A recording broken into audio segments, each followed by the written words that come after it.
Good morning. I'm Gloria Nelson with TUG, and we're so glad to have you join us today for our TUG Connects 365 programming. As you settle in and get ready for the start of today's webinar, let me give a brief introduction for TUG, the usergroup.org, for both our current members and those of you who represent organizations that have not yet joined our online community for Infor distribution software users. We've all heard that phrase, knowledge is power, and I can say with confidence that after today's presentation, you'll be waking up tomorrow with a little more of both. Today is but one of our many in-depth sessions in our TUG Connects 365 series. TUG webinars, online forums, and member events facilitate the timely exchange of ideas and information to help you work smarter and with more confidence. That's a powerful combination. If you're currently a member, it pays to get even more involved. And if you're not, please visit our website to discover why 2,300 heads are better than one to help you be the best at what you do. And now, without any further ado, it is my pleasure to introduce Julie Zindle, Vice President of Client Experience with Central Data, who's going to be presenting today on Purchasing Inventory Exception Control Center. Julie, go ahead and take it away. Okay, good morning, everyone. Nice to have you with us today. Let me get my screen shared here and I'll bring up my PowerPoint and then we'll get started. Okay, let's make sure that that is sharing okay. Are you seeing my screen okay? Gloria, do you see my screen okay? Yes, you're in our site. Okay, all right, thank you very much. All right, so the goal of today's session obviously is to learn about purchasing and inventory management. And I'm going to be talking about the Buyer's Control Center today. So before we get started, I've asked Gloria to take a quick poll to see what version everybody is using, because that is kind of specific to my topics today. So if you're on something older than 7.8, I need to know that. If you're on 7.9 to 9.1, or if you're on 9.2 to 9.3, if you would just answer that poll question, that'll help me, frame my topics more appropriately. Just a few housekeeping tips before we get started. There is both a chat and a Q&A window. Note that in the chat window, you can chat with everyone or just the panelists, and Gloria and will be monitoring that. So we can keep an eye on any questions that come in and any comments that you're chatting about. So please take advantage of that. While we wait for the poll answers, let me just tell you that the Buyer's Control Center became available in 7.8 and forward, and it brought a lot of new features to FACS. And we're going to talk about those features and how we can leverage the new things to help us become the distributor of choice. Our goal is always to be that distributor that everyone knows when they come to us, we have the right product at the right time at the right price. So that's the goal of the Buyer's Control Center and all the new features in purchasing. Sorry. All right, have we got our results yet? Okay, so we have a few people who are on version less than 7.8. So I will talk to you today about how you are using the system today a little bit, along with how you might use it when you upgrade. We have several that are on 7.9 to 9.1 and 10 that are on between 9.2 and 9.3. So that's excellent. Thank you for participating in that poll. Throughout this session, if you have Q&A, please just put the questions into the chat box. We will address all questions at the end. So please participate and let me know what you're thinking and any questions you might have. All right, so we're going to start today with a few terms to understand, because this is the basis of what we're going to be talking about today. I'm going to go through these terms and then we're going to jump into a system. And today I'm using 9.3, which is the most current version of FACS. And so that we can look at the screens and I can show you what I'm talking about. So the first term I want to talk about is order point and line point. Order point is the point at which the system will advise you that it's time to order a product. So it takes into consideration your usage, your lead time, and your safety allowance to say, if you order now, you won't be in danger of stocking out. Just so you know too, it was the same calculation that was used for your minimum if you were using minimum and maximum. So not much difference there. You have to know how long it takes to get a product and how much you use of a product, so that we can just know when we need to order. And your safety allowance is that little bubble that you have, a protected product that you want to have just in case there's a problem with a supplier not supplying in time. So your order point is the point at which you should be ordering the product. All right, line point is a little different. Line point takes into consideration not only the order point, but it also adds in the amount of time it's going to be before you order from that vendor again, and that's called your review cycle. And we're going to talk about review cycle today, and I'll show you where that's set up. But your review cycle is not just about when you think you need to order from your vendor again, but it's also about how often can you meet your targets.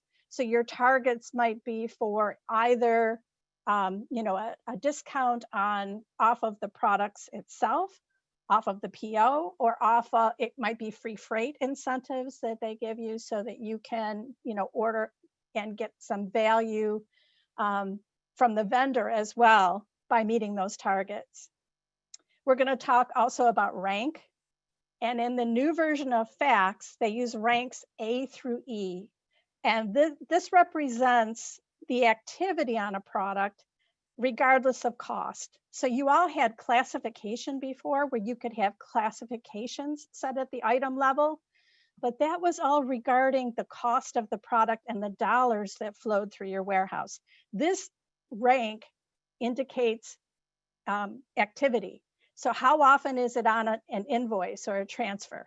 So it's activity-based ranking. And any non-replenished item, if you don't stock it, it is automatically a rank E. Okay. And then we're going to get into surplus stock. And surplus is the amount you have above and beyond what you need. But with the latest version of FACTS, it also considers your long-term surplus. So we'll be looking at that as well. Everyone has some short-term surplus from time to time. We got product in and it hasn't shipped yet, so it looks like we have more than we need. But the long-term surplus is what we're trying to measure and make sure we handle appropriately. That's anything you've had longer than 9 months or a year above what you need. So we'll be talking about surplus. All right, so let me jump into our system so that we can actually start looking at things. Now let me just share another screen here.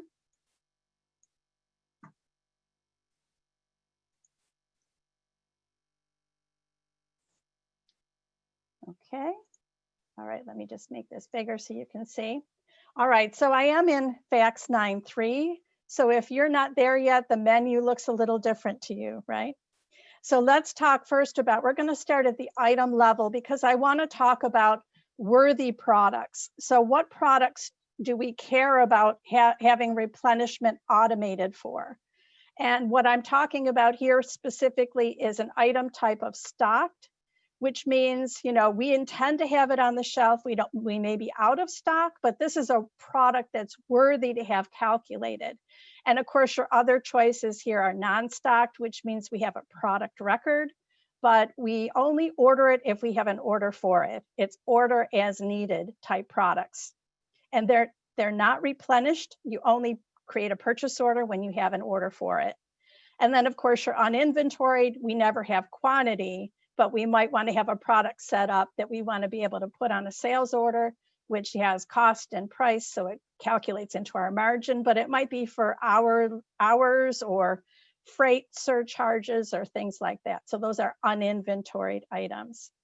While we're on this screen, I'm going to just point out that on your item file maintenance in older versions, and even in FACTS 9.3, you'll see this standard pack field. And this was always, how we would do rounding on a purchase order in the purchasing buying unit. And it was always multiples of the buying unit. This is no longer used in any way with the buyer's control center. So we're going to talk about how you would set up standard packs now when you're using the buyer's control center. And the final thing I want to point out while we're on this screen is this purchasing line. If you split lines between a buyers from a vendor, this is where you can assign the purchasing line specific specifically so that you can say this buyer buys, this kind of seal, this buyer buys this kind of seal. So you can split the lines with one vendor amongst many buyers. So just know that that's possible, and this is where it is set. All right, let's get into the warehouse item file maintenance, because this is where we're going to spend a lot of time today, just looking at these fields that I just talked about, and then talk about how the system replenishes and recalculates these automatically now in the new versions. I'm going to the Restock tab. Couple of things to see here that you need to know. The replenish checkbox is turned on this item. So that means we have a product record, we have a warehouse product record, and that checkbox indicates that, yes, I want FACTS to calculate for me what I should replenish. You can have a product record where that's turned off. We talked about the non-stocks would automatically have that turned off. Okay, authorized replenishment path, this is the ARP. How do we get this product? If you get it direct from the vendor, we saw the vendor on the product record. So note that the vendor is assigned on the product record, and that's where it's looking for your primary vendor. You can also have alternate vendors, of course, but that's your primary vendor. And this product is ordered direct from the vendor. It's not ordered from another warehouse, which would be your other choice here. Here's our rank. And normally that is calculated by the number of hits that we have on the product itself. If you look at your usage tab, you'll see these new fields here for hits and document hits. So this is how many customers ordered the product in that period, and on how many documents was that product on. So it's looking at both, not only how many times it was sold, but how many customers ordered it. And that's very critical information. And that's how it calculates the hit ratio and how it assigns the rank on the product. Usage methods. Right now, in the later versions of FACTS, you have backward looking, forward looking, or trending. And backward is, obviously, we're looking back a certain number of months. And I'm just going to point out that the number of months you look back correlates directly with the rank of the product. And this is a setting in your system. For an A item, you have a lot of activity. You probably want to be looking at a smaller window of usage so that you're seeing current trending. A B item would have maybe 4 months of usage, a C maybe 6. So that's a setting that is set, and notice that it shows you the range that it's using for the average monthly usage. The key, though, with the new versions of FACTS is it not only stores your monthly usage, but it stores it at a daily level.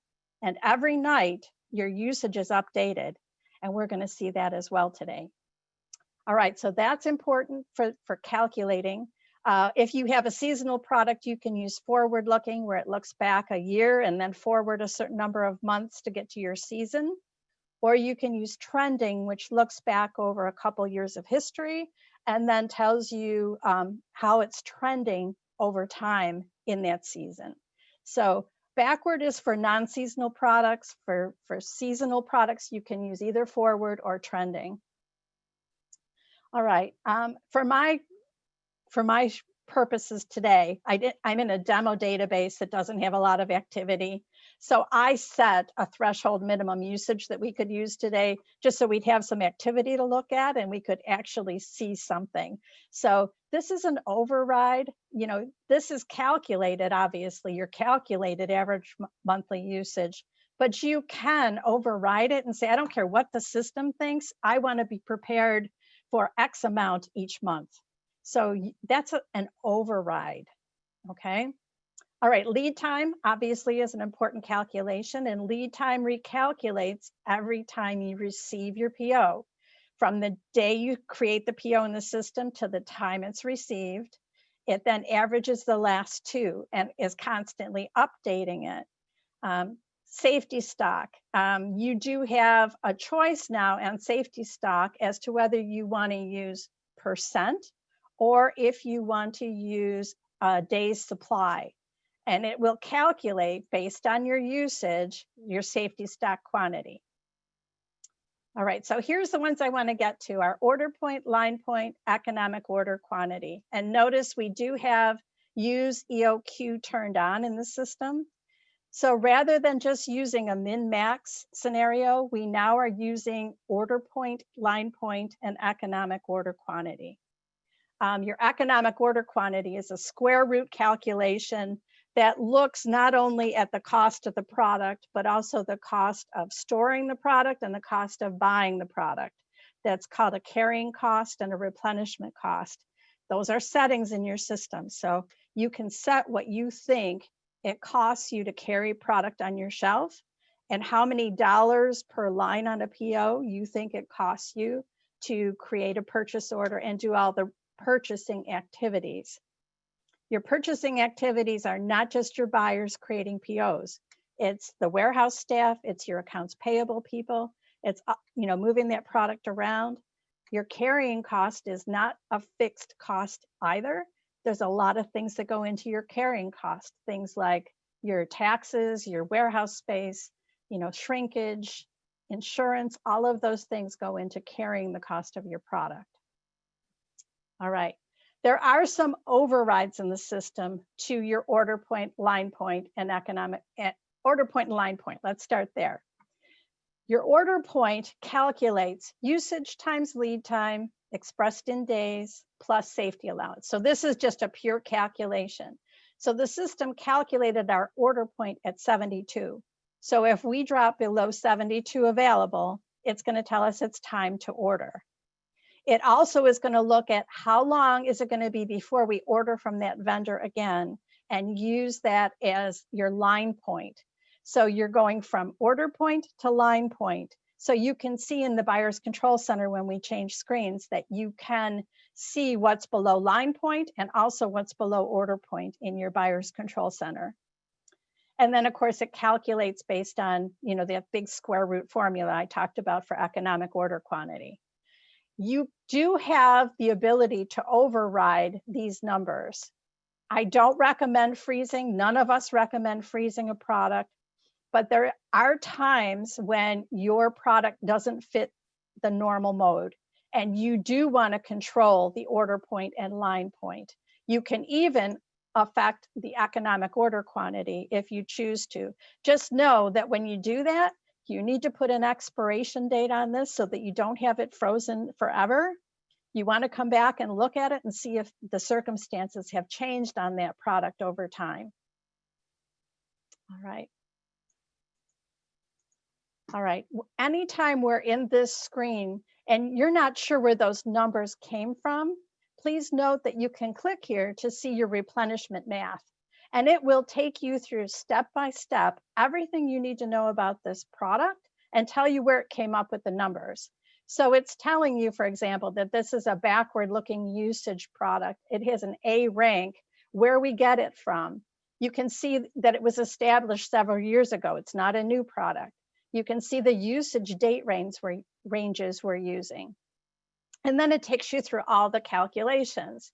Now, I did override the average monthly usage, so we'd have something to look at today. So it tells you that it's overriding the usage. In the order point, here's our calculation where it's telling us our lead time times our usage plus our safety stock. And here's the calculation for it. And that's how it came up with that 42. So as your buyers are getting used to the new world of having the system automatically calculate for you, this gives them a sense of security that the math really works. And if the math doesn't seem logical to them, something's wrong with the data. And they're going to go back and look, is there an outlier in the data somewhere that doesn't make these numbers work? You'll notice that here are some overrides. So we have turned on something called average ship quantity and also 5 high average shipped quantity. These are overrides to the standard order point calculation. And what it does is it lets you have an adjuster for certain circumstances. So for example, the average shipped quantity looks at an average of your shipments over a period of time. And if the average ship quantity is calculated greater than the order point, it'll increase to that average shipped quantity. This is helping you make sure that you have the right amount. because if you always ship 6, it doesn't help you to only have 3, right? So that's what it's helping you know when to order based on the average shipped quantity. It only applies if it's greater than the calculated order point. Same thing with your 5 high average shipped quantities. It's similar to ASQ, except it looks at the highest last 5 sales, and it gets rid of the top one as an outlier. So the highest one gets thrown out, and it averages the remaining 4. And then again, we'll only give you that as an order point if it's higher than the calculated order point. All right, that was a lot to say there. Here's our line point calculation. So it's our order point plus our review cycle times our average daily usage. So again, it's looking at the usage until we're going to order from this vendor again. And then it comes down to the big square root calculation here of, that's taking into consideration the cost of the product. Our replenishment cost in my system here is $5 per line for a PO. The carrying cost is 30% of the cost of the item. So it uses that big square root, and it comes down and gives you a recommended order quantity. So here's our recommended order quantity on this product right now because we have none available. Our net available is calculated for us as well. And it's suggesting we order up to our line point. And that's what it's telling us. So it tells you exactly where it's going to get the numbers from when you're in your buyer's control center. All right, I did a lot of talking there. Let me go back to a couple of the next screen here, and we'll talk about some other things. All right, we're going to jump into the buyer's control center now, and I want you to understand the purpose and benefit of it, first of all. In your current system, if you're on less than 7.8, you're using your replenishment reports that can automatically create suggested POs for you, or you're using your replenishment report and you're manually creating POs, or you're running a stock status report and you're looking at usage, you're going back to inquiry screens or maybe reports and trying to decide how much to order, and then you're putting that on a purchase order. Very manual process. So the purpose of the buyer's control center is to take a lot of that manual work out of the buyer's hand. It works for 80% of the time. It's great for those normally recurring high usage items that you just want the math to work. You don't want to have to figure it out and get out your calculator, right? If you sell a lot of it, it's an A item, that's a no-brainer. Use the calculated quantity. Buyer always has control, though. I'll tell you that's why it's called the buyer's control center. Buyer always can override because you may know something the system can't possibly know. It recalculates, there's a background processor that recalculates all of this data every night now. So your usage, your order points, your line points, your order quantities are all calculated every night. Even your ranking is calculated. So you're always in tune with what's happening with your products every day. In your older versions of FACS before 7.8, you had monthly usage that was updated when you did month end. So if there was a lot of changes that month, you might not know about it till the end of the month.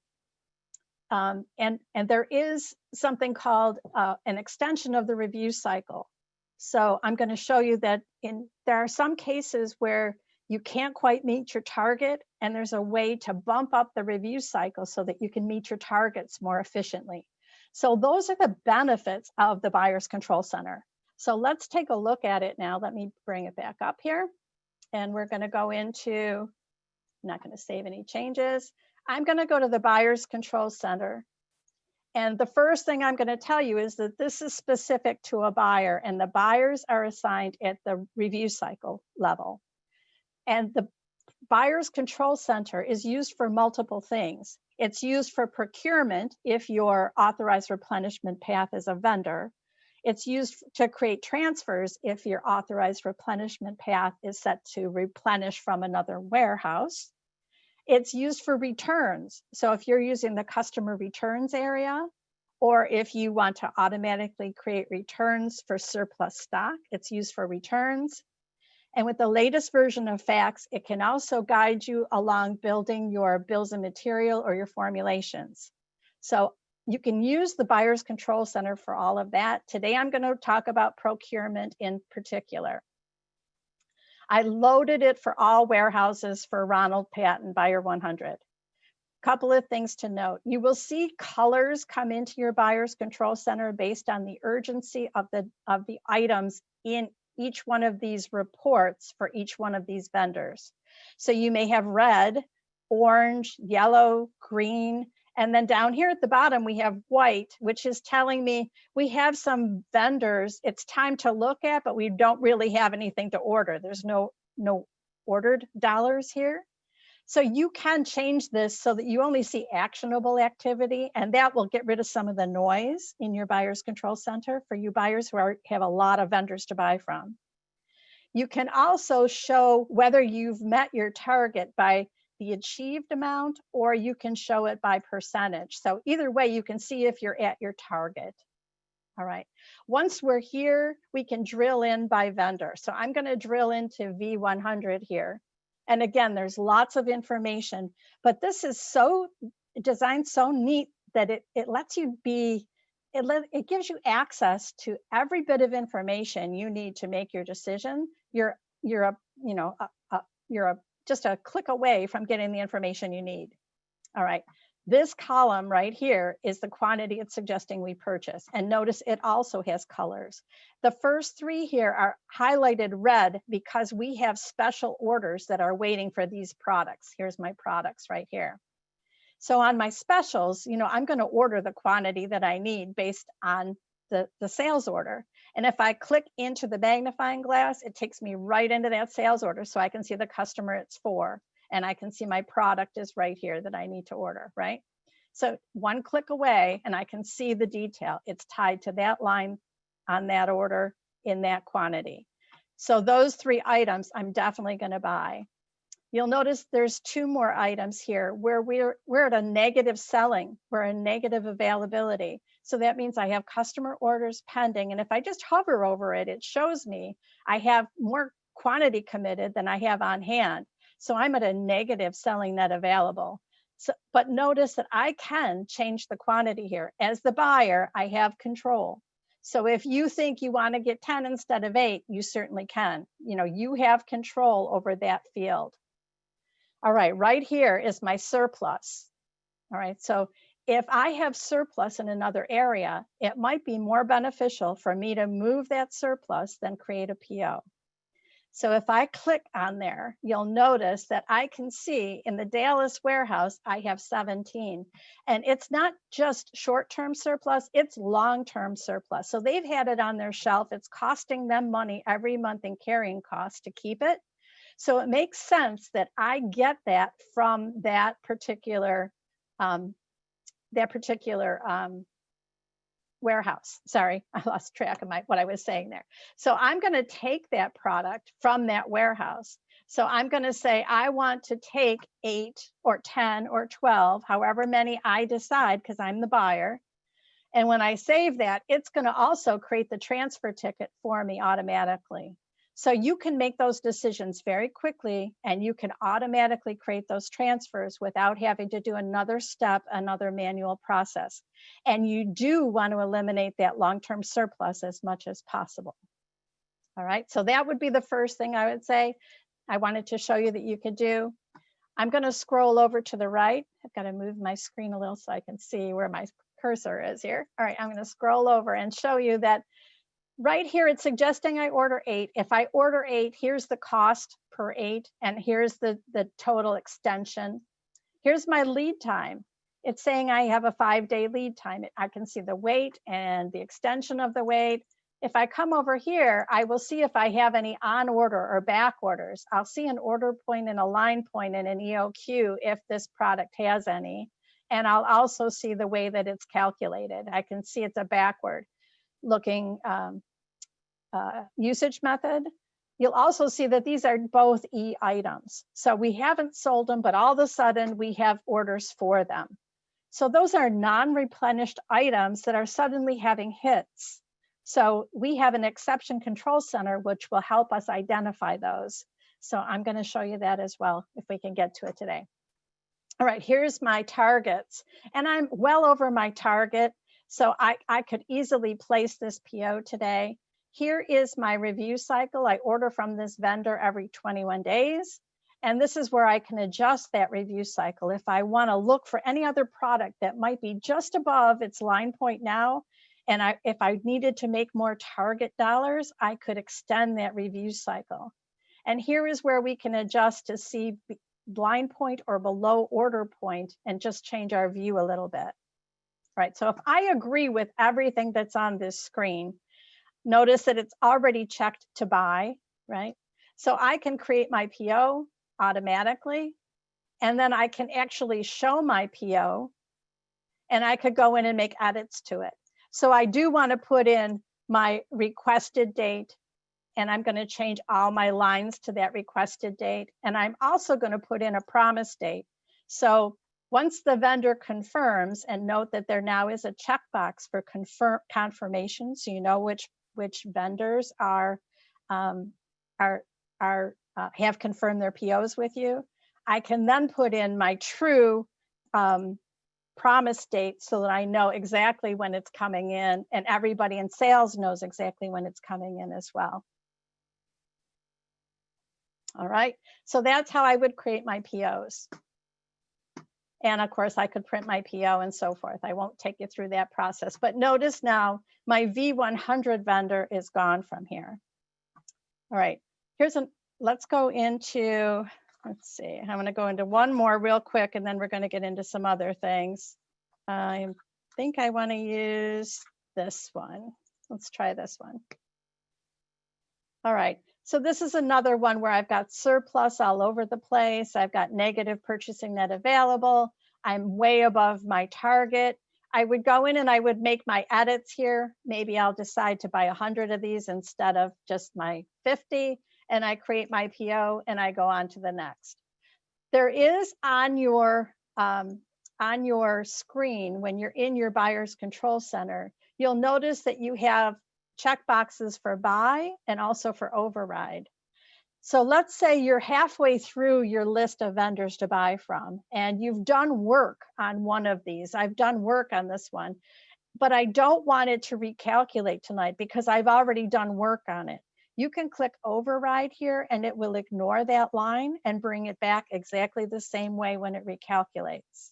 So that's good to know as well. All right, so that's a little bit about the Buyer's Control Center. Obviously, there's a ton more there, but I want to get on to a few more things. And I see we have quite a few questions coming in as well. So I want to make sure we have time to get to those. I'm not hearing you, Gloria, you're muted. Sometimes that click just doesn't take. Sorry about that, Julie. Thomas asks us, for safety stock, do you recommend days or a percentage?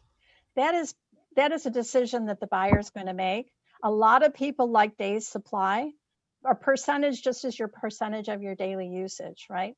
But you can set it to be a day's supply. It makes more sense to them than the percentage calculation. It's easier for them to understand. So a lot of people like days supply.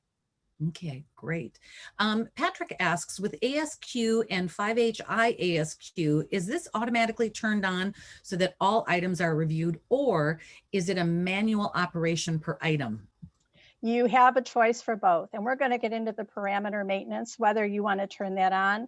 But when you're in your warehouse item file maintenance, you do have a screen that allows you to do a parameter setting specific to that warehouse and that item. So you can get into your replenishment parameter maintenance here.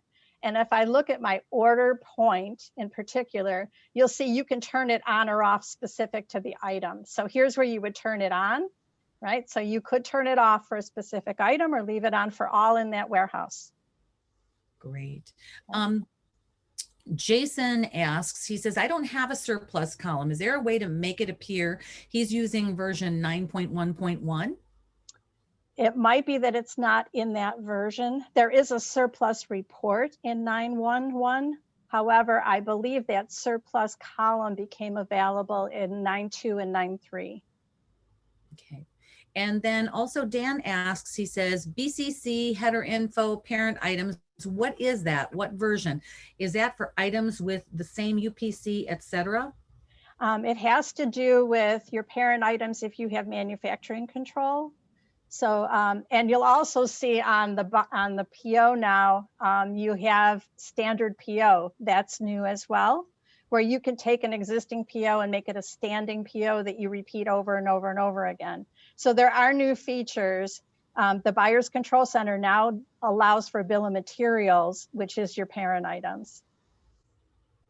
Well, that's what we have populated thus far. Okay. One of the things I love about our fax users is they come prepared to participate. So Julie, I'm going to turn things back over to you and look forward to having any questions that populate. We're going to have another Q&A break going forward. Thank you, Gloria. Appreciate that. Okay, so let's talk about the exceptions. When everything works well, you can let the system, do whatever it needs to do to give you the calculation. You don't want to do that square root, right? But there are exceptions that happen. Exceptions for lead time and usage are two of the ones that are the biggest offenders. The big three in calculating your replenishment is usage, lead time, and safety. You've heard me say it many times today. So what happens if there's an anomaly with lead time or with usage? How do you fix that? So let's talk first of all we'll look at the exception center first, and then we're going to talk about a few other things that can affect these areas that are so critical for your calculation. So let me bring this back up here. All right. And let's go to the exception control center. And you do get this for each buyer. You can load your alerts based on everything in the system, or you can go specifically to subscribing to specific alerts. But let's start with all alert codes. I'm just going to load this for all warehouses, all vendors, all product lines, all items, all ranks, and all replenished items. And this is what I get. So I've got all kinds of information that as a buyer, I might need to know. So you can see there's a lot of stuff on here, and you will see a lot of things because a lot is happening behind the scenes. Let's start with abnormal usage. So if our usage is abnormal, let's say we've had an exceptional sale, or we have a product where we sell less than a half unit a month, and it's going to come up here as an exception because it's going to make the buyer think about, do I want to alleviate that exceptional usage from my normally recurring? Do I want to override that? Whoops. Hopefully I'll get my screen back here. It's reconnecting. All right, we're back. I'm on a terminal server, so, and I'm working from my basement like everyone else. So we have a little bit of glitches from time to time. All right, so maybe we want to eliminate that exceptional usage, or maybe we should be thinking about taking one of those products that has less than a half unit per month, and we want to make it a non-stock product instead of a stock product, or we'll keep it stocked but turn off replenishment so that we don't keep seeing those anomalies. All right, so this is coming, my alerts right now are coming to the exception control center. You have an option in the alerts as to whether you want them to go here, or whether you want to get email, or whether you want to get both. So if you're having a lot of noise in your email from your alerts, I would change that and go just to sending it to your exception control center so that you only see it from here and as you want to. You'll notice that I can make it more specific. So if I just want to see abnormal usage, I can come in and see it. When I click into it, it's going to show me, what's been happening with my usage here. So I can see I don't have any usage on a lot of days, and all of a sudden I had 10. So it's marking it as an abnormal usage. I can come here and I can correct this usage right here. So while I'm in my exception control center, I can fix it. And that's the goal, because tonight everything's going to recalculate again. So we want our data to be right. All right, so I can fix this usage right here. I can say actual usage was 10, but I only want you to consider 2 because I know that was an outlier. So I've corrected my usage, right? And I can move on to my next item. So you can go through and do all of your exceptions, work through them. So the main ones to think about are your abnormal usage or your abnormal lead times. You can also come here and look for any unconfirmed purchase orders that you might have where you haven't gotten the notification back from the vendor that he has it. So you can come in and get right to and see and again, I'm drilling right into it so I can fix it right here. I can say, yep, I got it, and here's my new date, right? So you're working through the exceptions as you go. All right, so I'm going to finish that. Won't print it, but you can see that you can work through all of these items. There are some very critical ones here. For example, the non-replenished items with hits. So if you are all of a sudden have a non-replenished item that's a non-stock, or you've stocked without replenishment turned on, and all of a sudden you start selling it, you can come in here and you can say, well, this should be a stock product now. You're not going to lose visibility of it. So all of these exceptions are in the system. They all can be turned on or not based on your parameter settings. But if I go to my main menu, you'll see I can also get alerts, and you can subscribe to alerts as you need to. So I can see all of my alerts that are out here, right? Or I can have specific ones. And I'm just going to point this one out because most people don't know this is here. But you can say, I want to be advised anytime I run out of I-100 in this warehouse, and it'll send you an alert. So if you've got a critical product that you have promised to a customer you will always have, you can set up an alert so that you always know that it's there for you. All right, what about lead time exceptions? So if you have an abnormal lead time, and I have one here, right? I can come in and I can fix it from here as well. So we have a 0 lead time. You know that can't possibly be right. So we put the PO in the same day we received it. So this is what I would do to fix it. I can come in and I can take that and fix it right here. So I can say, mark it as abnormal, ignore it, or I can say the lead time really should be 7 days. So I can fix it as I go, whether I'm in an alert or in the exception control center. All right. Gloria, was there another question? Yes. Jason has another question. He says, every time I turn on the abnormal usage alert, I end up getting thousands of emails in my inbox overnight. He says, what causes this? Okay, so if you look at the setup for your buyer, if I go to my file maintenance, infrequent, and I look at the buyer code, it's going to have in there how you want to get your exceptions and your alerts. And it's probably turned on here to say email rather than exception center. So that's where you would change it, and then you'll stop getting all those emails. Okay. All right. And one other question. This question was posed earlier. When should I take surplus from a branch? Okay, if it is long-term surplus, I would always take it. If it's short-term surplus, I would always call and ask the branch manager, because we don't want to put them in a position where they just got goods in. They might need them for orders and you're taking what they just got in.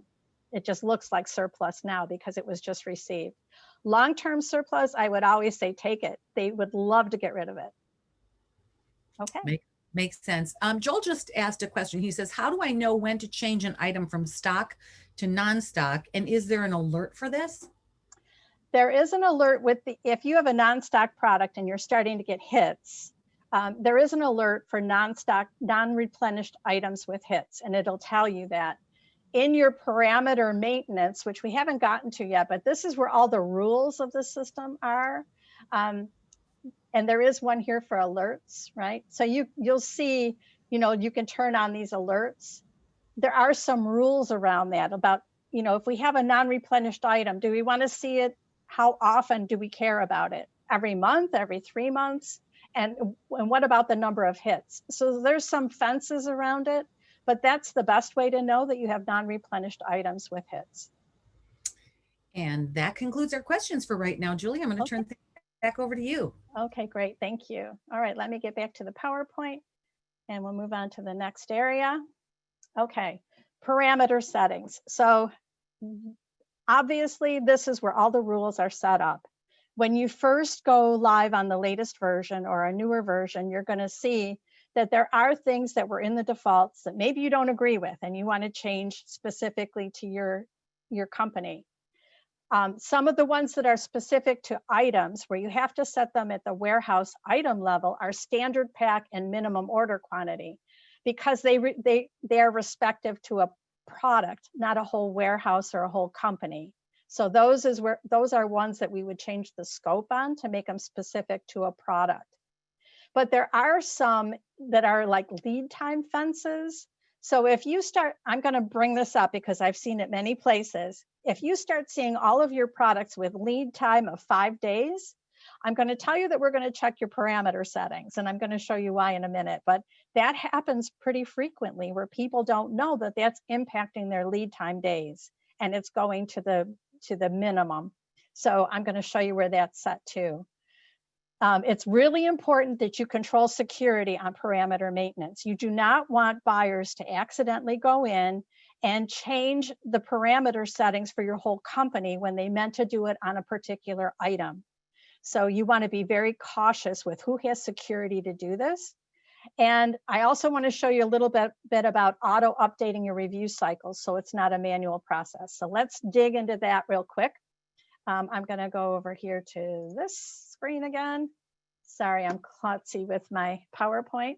All right, parameter maintenance. So here's where all the rules are set.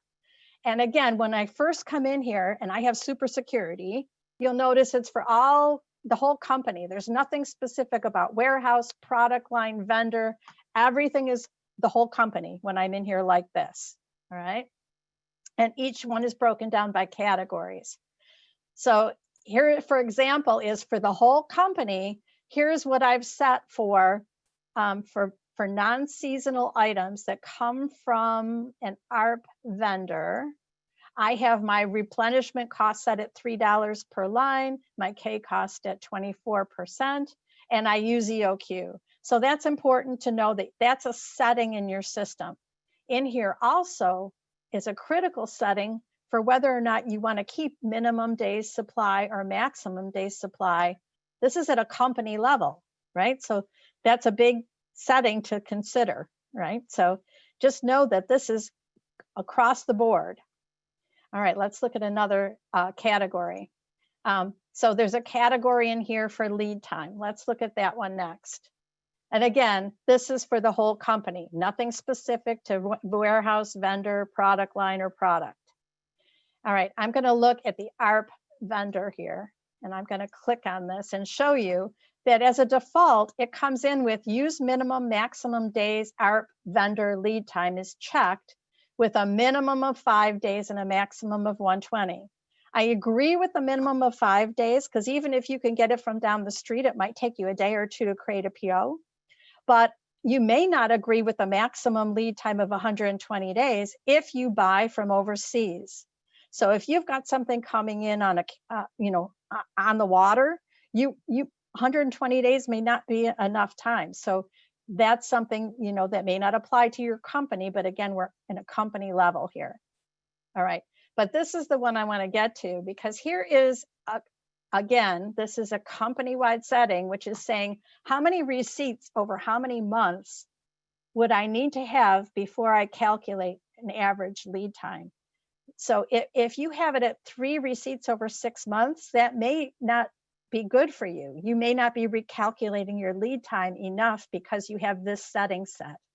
So just know that for every area in the system, there are rules here that come with your system as defaults. But now, of course, you have to think about, what do I want to do for my company? What fits our purposes? And what do I want to do beyond that? What do I need to do at an item warehouse level? All right, so let's go over here and let's look at the warehouse item. So if I have a product where it's an outlier and I want to change any of those parameters, when I go to my Restock tab, here's where I would set it specifically to my item in that warehouse, because each warehouse can be different as well, as you well know. So if I want to change that lead time for my ARP vendor on this particular product, and notice it came in with my warehouse set and my item set. So it knows it's that warehouse, that item only. So when I come in here, I can turn that off, right? I can also change this, how many receipts to use, right? So I could do it at a product. So even if I have one product over 2 months, I want it to calculate for this product in that warehouse. And now I have made that specific to that product. And I want to show you too that you're actually changing the scope here. It's no longer company level. Now it's, you know, a warehouse level or warehouse product level. So when you make a change like that, you'll be asked to change the scope. Okay, so just know that that parameter maintenance should be done at the warehouse record, not at the company level if you're a buyer. Okay. All right, Gloria, did we have questions there? Yes, ma'am, we do. Patrick asks, can we set security in the rep parameters so that a user can't change something company-wide, but still be able to change by item or vendor? I believe so, but I have to check on the security settings to see how you do that. So Patrick, let me take that as a takeaway, and I will email you that answer and see what I can find out for you. I'm sorry, I just don't know off the top of my head what the security settings are there. Julie, thanks for that dedication and getting back to Patrick to find an answer for him. Joel also asks, and he says, thank you, by the way. Joel asks, how do I know when to change a stocked item to non-stocked? For example, if I have an item that has had movement and then drops off, is there an easy way to see a list of stock items with little to no movement so that I can adjust them to non-stock? Any alert codes for this? Well, let's look at this real quick. I wanted to take you into the review cycle anyway, so let me just show you. So if you have one of those products where, you know, it could be, you know, for this particular vendor, you know, we have issues where, you know, we change them to stock, all of a sudden they don't sell. I might want to change them back to non-stock. I just want to point this out. This is the review cycle area, and this is where you assign the buyer who's going to buy this product. But right in here, you have this slick little tool called Show Items. And this, of course, is a grid display. So if you do a right click, it'll take it out to Excel. So if you have hundreds of items here, you'll see them all, right? But if you scroll over here, you'll see the last time it was sold, the last time it was purchased, you know, so you get a real quick look at all the items. And that's one way that you can see if you're selling it or not, because you can get a quick view of it. The other thing that I'll tell you is in your stock status reports, you can run those now by rank, and you can run it for non-stock or stocked products. So, you know, obviously all your non-stock products are going to be in E, but you can easily run your stock status report that way too. And that is also a custom report formatter report. So you can add fields to that stock status report that might help with that as well. Thank you, Julie. Nothing else is populated thus far, but I do want to give you a courtesy timekeeper reminder and let you know that you have about 7 minutes left on the clock. Oh boy, okay, thanks for that. All right, I think we're doing pretty well, and I did get into the review cycle, so I'm happy about that. I want to get into suggested best practices, so let's talk about this. So as you're getting ready to use replenishment, these are the things that I would recommend. My background is as a buyer. I was a buyer in Infor ERP for 10 years for an industrial distributor. And this is my favorite area to talk about. So I get wordy here. I could talk all day. So that's why Gloria has to give me a time check. But these are the suggested best practices I have that I would recommend that you always do. I would recommend you always look at your review cycles. That's where your targets are set. That's also where you can set the, let's get into that real quick and just show you one that I want to show you. This is where you can set it to reset your targets for your review cycle days automatically. So I have manually set the target here, right? But if I am reaching that more frequently, I want to know that. Or if I'm not reaching it, I want to know that. So I can set this to be the cost, and it'll automatically re-update to tell me what it should be. So I've set it to be 21 days here as a buyer, but if I'm not meeting my target within 21 days, I want to know it. So you can set that to automatically recalculate. And part of the recalculation every night is it will come out and adjust those review cycles. And of course, your targets can be cost, weight, cubes, not just dollars, right? So that's one thing. So always be out there looking at your review cycles. Make sure the days make sense and that you're meeting your targets. So that's the first thing I would recommend. Secondly, determine which exceptions are the most important to you. You don't have to see everyone in the world. You can subscribe to the alerts you want to see and just turn on the ones that are most urgent. Anything to do with usage, lead time, safety, I would say turn on, but you determine that yourself. Monitor your lost sales. Make sure that your salespeople and your people on your customer service desk or your counter know that anywhere in fax where they need to, they can log a lost sale. They don't have to be in a sales order. They don't have to be in a quote. They could be in an item inquiry. Anywhere in fax, they can do a right click and log a lost sale. You need to know if you lost sales because you didn't have product. And if you use that appropriately with the right code to say update usage, it will act as if you had sold that product. So you're prepared the next time that customer walks in the door. Always measure your long-term surplus. Having surplus on your shelf does you no good. Nothing good can come of it. It's just costing you money every day. Every day you're paying to keep that surplus on your shelf. Do whatever you can to get rid of it. Send it back to the vendor if you can. Have a fire sale. Whatever you need to do, get rid of your long-term surplus. Manage your exceptions. Again, fine-tune them to the ones you care about and clean up your data. If you've got old orders out there or old POs out there that make it look like you've got product either on order from a customer or on order from a vendor, and it's not true, it's impacting your numbers. So those are the things that are most important for you to consider as you go forward with replenishment. System does math great. The buyers, you know more than the system does, and you have control and you'll enjoy it. Once you start using it, you really will enjoy the Buyer's Control Center. All right, time for questions, Gloria. I think. Julie, we don't have any questions that have populated at this break, but I do want to mention that Patrick says, thanks, Julie, having fun and learning some new things. Let's go into overtime. So how about that? We don't have any other questions populated right now. So number one, Julie, thank you so much. You bring a wealth of knowledge. And at this time, I'm going to take the reins again here and just wrap up some announcements, if I may. So going forward, what I would like to share is thank you to all of our online viewers today.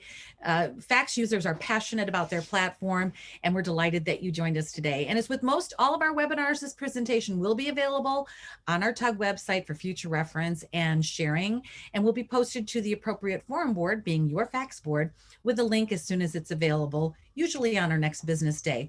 We'd like to invite those of you who are members of TUG to continue this discussion within the forum.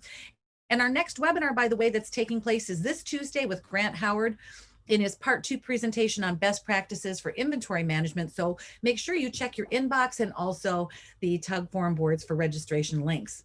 For those of you who are not members yet, please visit theusergroup.org and join us today. And Julie, thanks again. And as they say in Hollywood, folks, that's a wrap.